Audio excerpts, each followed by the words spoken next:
ஒரு இன்ட்ரெஸ்டிங்கான வீடியோ தான் பார்க்க போகிறோம். அதுக்கு முன்னாடி என்னோட சேனல் இப்போ தான் ஃபர்ஸ்ட் டைம் பார்க்குறவங்களா இருந்தால் எனக்கு சப்ஸ்கிரைப் பண்ணிட்டு பாருங்க ஃப்ரெண்ட்ஸ். பக்கத்துலேயே ஒரு பெல் ஐக்கான் வரும், அதையும் டச் பண்ணால் ஆளுன்னு ஆப்ஷனோட ஒரு பெல் ஐக்கான் வரும், அதையும் டச் பண்ணிவிடுங்க. அப்போ தான் நான் போடுற வீடியோ எல்லாமே உங்களுக்கு உடனே நோட்டிஃபிகேஷன் கிடைச்சிடும். வீடியோவை ஃபுல்லாக ஸ்கிப் பண்ணாமல் பாருங்கள் ஃப்ரெண்ட்ஸ். டிப்ஸ் அண்ட் ட்ரிக்ஸ் எல்லாமே சொல்லியிருப்பேன். வாங்க இன்னைக்கு ஒரு இன்ட்ரெஸ்டிங்கான வீடியோ பார்த்துடலாம். மசாலா பொரி எங்கள் வீட்டில் நான் எப்படி செய்வேங்கிறத உங்களோட ஷேர் பண்ணிக்கிறேன். ஆயுத பூஜையில் வாங்கின பொரியில் ஒரு மசாலா பொரி செய்ய போகிறேன். கருவேப்பிலை நல்லா நிறையாவே போட்டுக்கலாம். ரெட் சில்லி எங்கள் தேவைக்கு ஏற்ப ரெட் சில்லி நான் ஒரு 10-12 எடுத்து வச்சுருக்கேன். ஒரு பூண்டு பல் அப்படியே நீங்கள் தோலோடவே நல்லா நச்சு வச்சுக்கோங்க. இதில் எண்ணெய் ஊற்றிக்கலாம். கடலை எண்ணெய் தான் ஊற்றுறேன். நல்லா ஒரு 2 டேபிள் ஸ்பூன் அளவுக்கு ஊற்றியாச்சு. இப்போ எண்ணெய் நல்லா சூடாகிடுச்சு. இன்னும் இந்த பூண்டு பல்ல போட்டுக்கலாம். நல்லா வாசனையாக இருக்கும் வீட்லேயே நம்ம செய்கிறது. நான் இப்போ 2 படி பொரியை போட்டு செய்ய போகிறேன். அளவு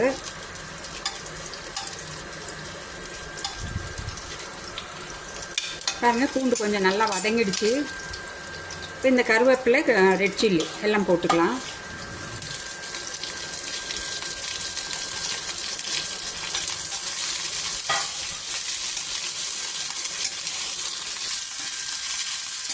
நல்லா வதங்கிட்டோம்.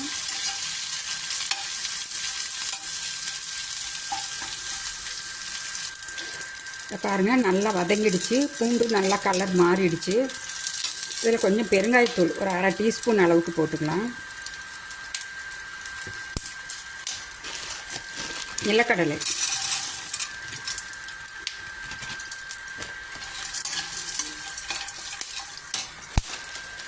பொட்டுக்கடலை, இதெல்லாம் நான் எங்கே பிரியந்தாங்க எவ்வளோ வேணால் போட்டுக்கலாம். நிலக்கடலை பொட்டுக்கடலை எல்லாம் ஏற்கனவே நிலக்கடலை வறுத்த நிலக்கடலை தான், அதனால் ரொம்ப நேரம் வறுக்க வேண்டியதில்லை. இதில் கொஞ்சம் மஞ்சத்தூள் ஆட் பண்ணிக்கலாம்.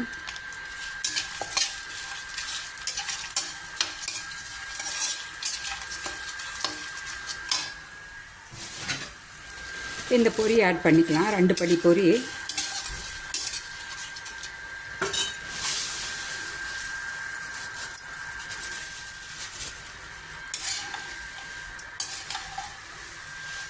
ஸ்டவ் ஆஃப் பண்ணிட்டேன். அந்த கடாய் சூட்லேயே நல்லா வறுபட்டுடும் பொரி. மசாலா பொரி நல்லா இப்போ வாசனை கம்மன்னு இருக்குது.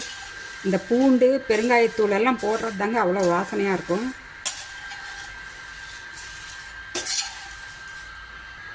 பாருங்க, சூப்பரான மசாலா பொரி ரெடி ஆயிடுச்சு. நிமிஷம் செஞ்சிடலாங்க, ஒன்றும் ரொம்ப வேலையெல்லாம் கிடையாது. பொரி இருந்ததுன்னா நீங்கள் இது மாதிரி வீட்லேயே செஞ்சு சாப்பிடுங்க. ரொம்ப ஹெல்த்தியாகவும் இருக்கும், ஹைஜீனிக்காகவும் இருக்கும், சூப்பர் டேஸ்ட்டாகவும் இருக்கும். அவ்வளோதான். இது கலந்து விட்டு நல்லா சூடு ஆறுனப்புறம் நல்லா ஒரு ஏர்டைட் கண்டெய்னரில் நீங்கள் போட்டு நல்லா மூடி வச்சுக்கோங்க. நல்லா உங்களுக்கு 1 மாதம்னா கூட நல்லா கிறிஸ்பியாகவே நல்லாயிருக்கும். நல்லா சூடு ஆறுனப்புறம் போடணும். பூண்டெல்லாம் பாருங்கள், இந்த மாதிரி நல்லா தோலோடவே போட்டுக்கலாம். கருவேப்பிலையும் எவ்வளோ வேணால் போட்டுக்கலாம். சூப்பரான மசாலா பொரி வீட்லேயே செஞ்சாச்சு. லைக் பண்ணுங்கள், உங்கள் ஃபீட்பேக்கை கமெண்ட்ஸ் பண்ணுங்கள். பாய்.